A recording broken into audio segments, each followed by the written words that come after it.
Hello, breadfiesta here. Welcome back to Let's Play Paper Mario.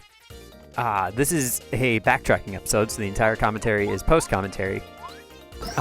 Basically what we're doing is going through getting all the badges that we missed and just kind of getting ready for the final chapter. What I'm showing here is how I was grinding for cash, basically. Because these enemies here, these zaps, only have 3 HP, so they're really easy to take out really quickly. And with a money badge, you get money real quick. So that's pretty nice. I'm actually recording this after I just finished the game, so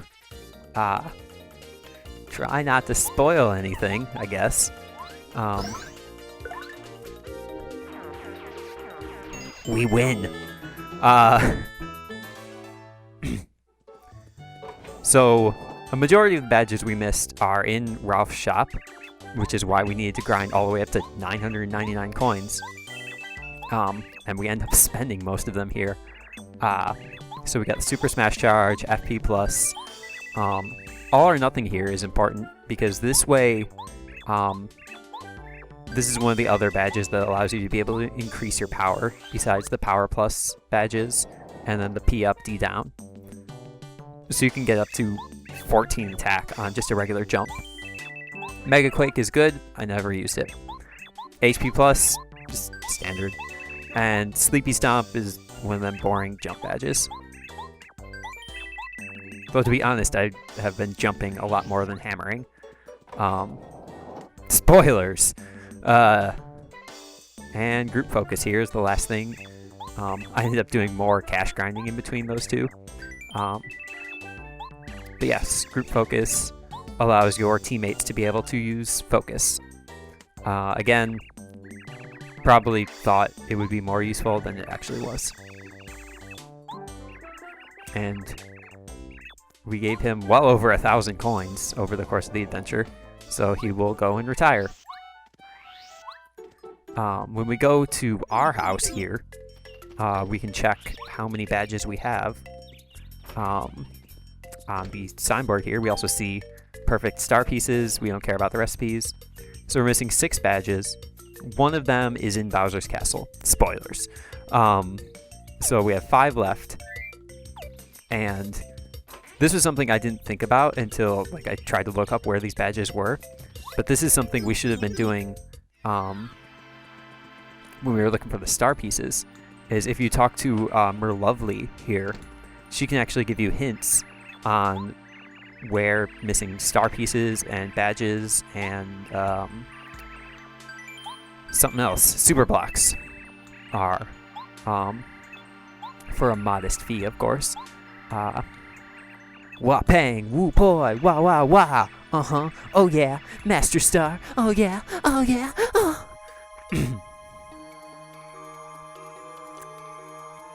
My neighbors are children, I should keep it down. So we're going to go through and get the 5 missing badges here. First off, we have an HP Plus. I didn't really explore Forever Forest a whole lot, other than just to get through it kind of rather quickly. That was also a million years ago, so if we go through, as Merlovely said, and we go opposite, normally the many glowing toadstools is where you want to go, but if you go opposite from it, then it takes you to this area with a honeycomb, or beehive, I guess. I have the bump attack on here, so it doesn't even, nothing matters. We go to the center of this area, and boom! HP Plus. Next up, Merlovely is going to tell us about an FP Plus badge, which is also in Forever Forest. We have to find a laughing rock. Rocks do not typically laugh, but if you keep going past the Boo's mansion, you will find that shaking, laughing rock. It might just be cold, honestly. And this is, again, there's no main indicators in this area, really. So you're pretty much guaranteed to go back to Toad Town from here. But this is where the FP Plus badge is. Next up, Happy Flower. I noticed that I had 2 happy hearts and only 1 happy flower, so this is where that other happy flower is. In the flower fields. Just bump attack these goons here. Get some honey syrup that we don't need. That's why this was a good spot to grind also, is because every so often the bees will drop honey syrup or maple syrup, so you could recharge your FP and take them out pretty efficiently. So it's middle, and then right, and then left. And the infinite bees don't respawn here when you do that pattern. Next. Now we have attack effects A, C, and E, and for some reason I just didn't care to actually read that. But we missed B and D. B is here. I think I remember the first time I ever played this, I found this on accident. If you destroy left, then right, then middle, then you get the badge. And then for attack effects D, I don't believe I've ever found this badge. But this actually has to do with the Club 64, get it? Side quest that I'd never done before. I don't know what triggers this quest to actually be completable. I think it's just being this far into the game. So we have the Pop Diva. We've met her before. She can't sing. She's named after some mushroom, which is supposedly attractive, but is a mushroom and is therefore not. But the writer here figures out the last line of his lyrics. Lyricist, I guess, rather, than writer, if we're going to be specific about it. But unfortunately, it's not cha-ching, because the Pop Diva can't sing without music. Drat and drear, my mind wasn't clear. So we have to find a composer, perhaps. The composer, yeah, beyond compare. The composer who will be able to put music to our lyrics. And this is supposed to be, I imagine, the hard part of this side quest, because the composer is probably somebody that you will just skip by, or somebody you probably met a million years ago. However, because we are crazy people, we met this guy fairly recently. He's just right here in the dry desert. He can humma and choo, and if we give him the lyrics, he will say they're the best lyrics that he's ever seen. Sorry, Taylor Swift, but Beyonce's lyrics are the meme. And so the composer will make some music real quick, and it's perfect, no mistakes. So,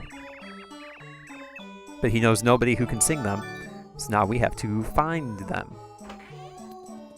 If we take this back to the Master Poet, back in Club 64, get it? Nope, that's not. There we go. There's the poet. I thought the poet was that, lamp on the table, but I was mistaken. It is the best music ever. And now Chanterelle will be able to sing for us.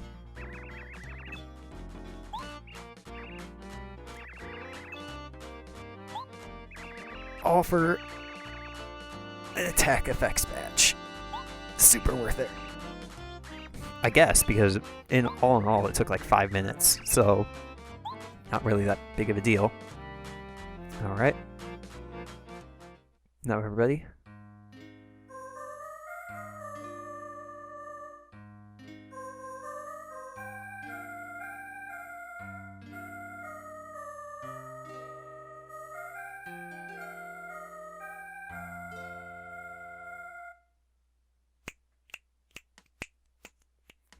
Those are some smooth beats right there. Bravo! Here, here. Cool jams. That's what they do in, like, those alternative clubs is, you know, they snap instead of clap for some reason, because that's, like, hip and happening or whatever.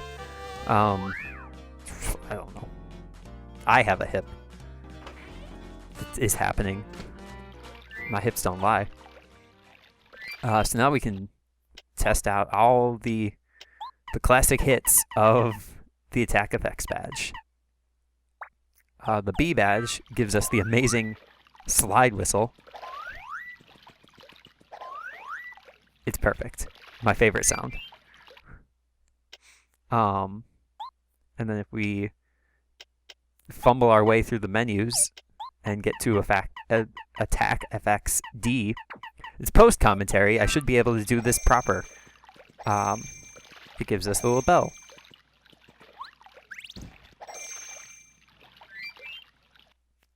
And I thought for some reason if you turned on all 5 of them at the same time, it would give you like a special noise.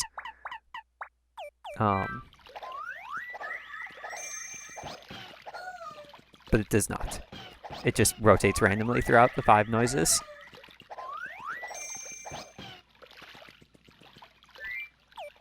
So let's cut that noise out and never speak of it again. How about?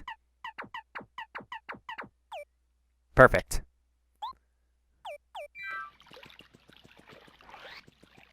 Okay. The next thing we do is we're going to grind not for cash, but for levels. And as you know, as the further you get, the higher in levels you get, the less experience you get from enemies. There are a few enemies who will give you experience regardless of your level, at least as long as you're under the max level. Amazy Daisies are one. The anti-guys in the Shy Guy toy box, they're another.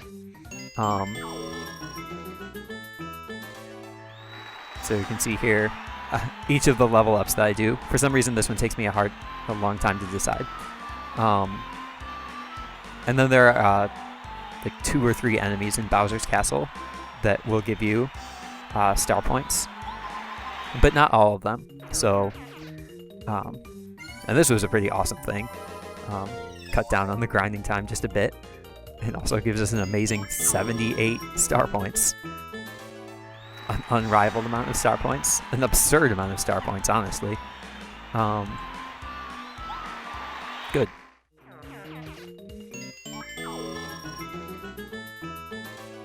We just keep going. Now we're at max HP. Though technically with the HP plus and FP plus badges, you can get up to 65 of each. Get it? Because Nintendo 65. Come on. There you go. So the last thing we're going to do to prepare is we are going to make sure our inventory is all set. We'll get rid of these maple syrups that I got from the first grinding.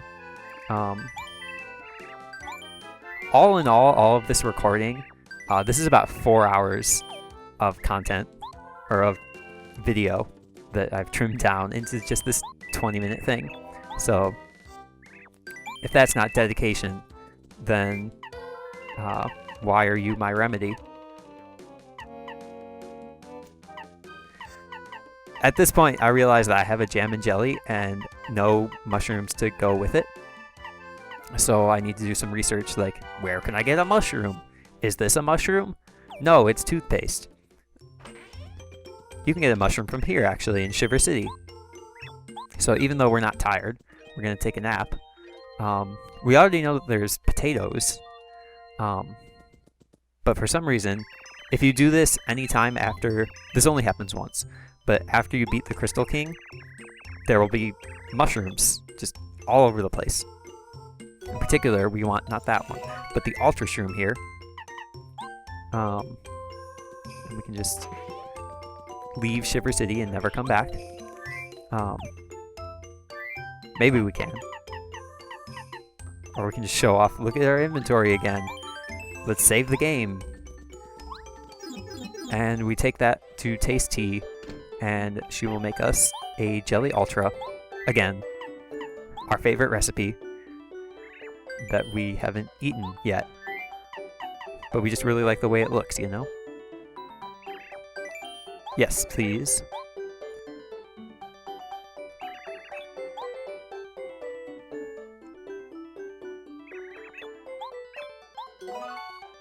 Perfect.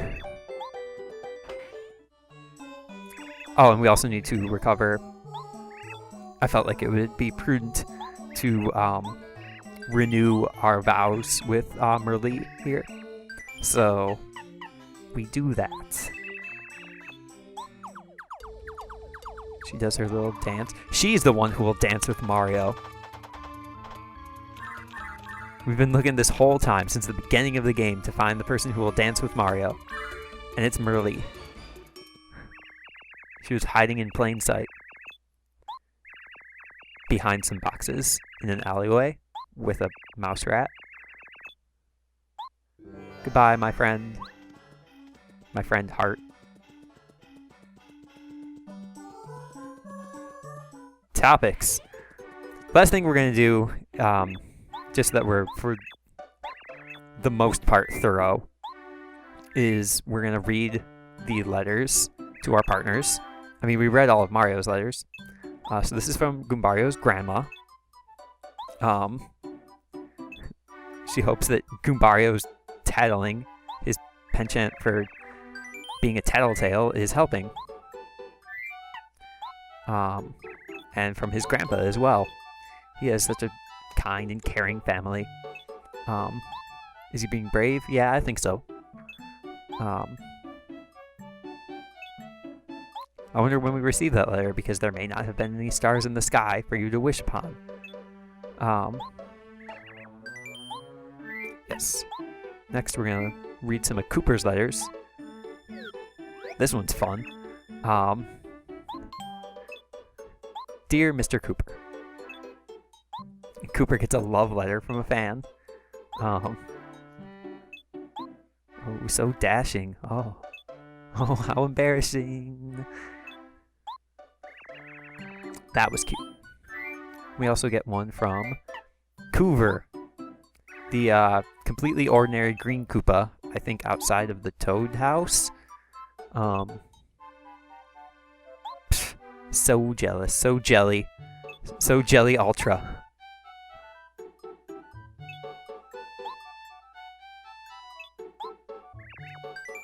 Alright, who's next? Oh gosh. Bruce. I don't even want to read this.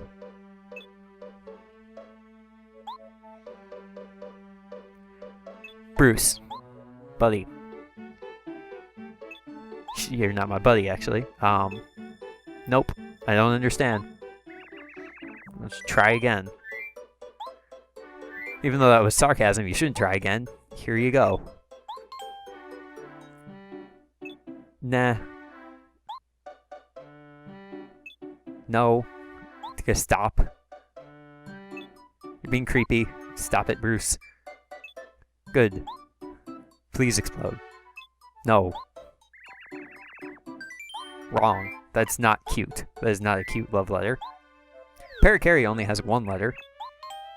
Because his boss is probably upset that he's been away from work for so long. But this is a nice letter from Frosty up in the Starborn Valley, who's doing some service up there.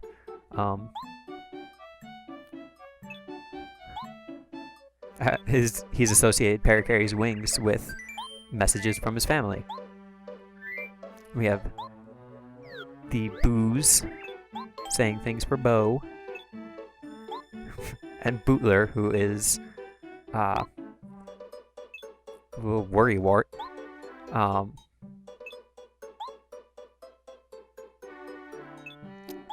Now you're getting a little clingy too. Which I can't really fault anybody for, because I get pretty clingy with my friends, honestly. So, Dear Lady Bo, you're welcome.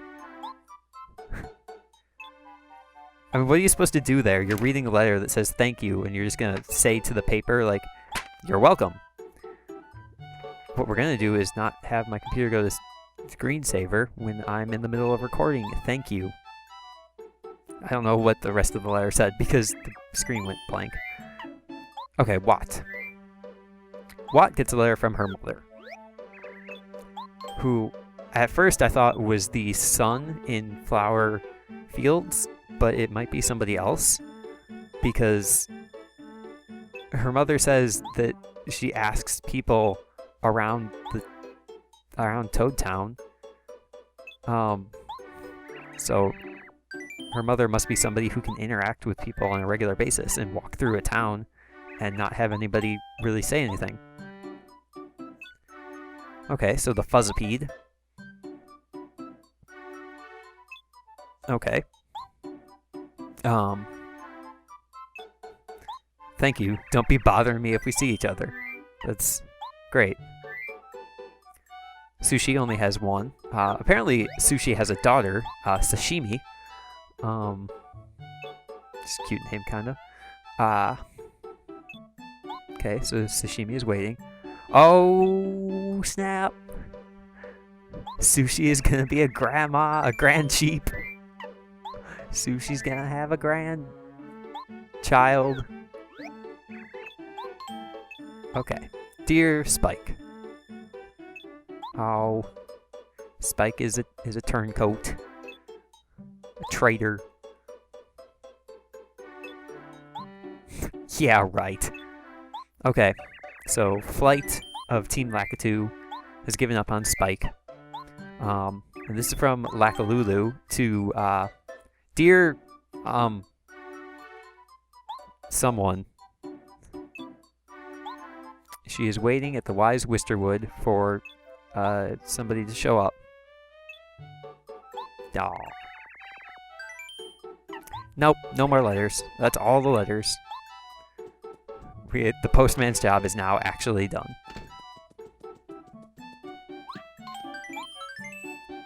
Excellent. So, I have been Breadfiesta. Thank you very much for watching, and I hope your day is going exactly the way that you want it to.